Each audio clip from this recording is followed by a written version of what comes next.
Hello friends. So this is part 4 of dealing with this lawn. Little lawn, uneven. So this is what it looks like on the second pass.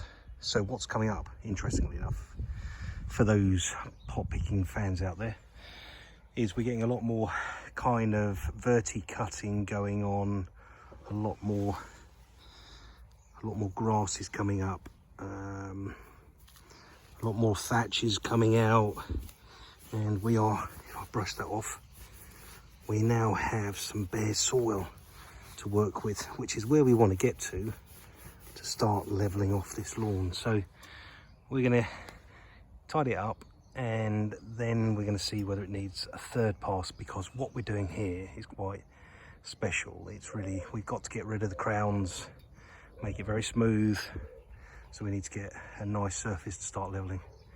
Anyway, if you're interested in what's happening and part 5, why don't you subscribe and hit like if you like it. So far so good.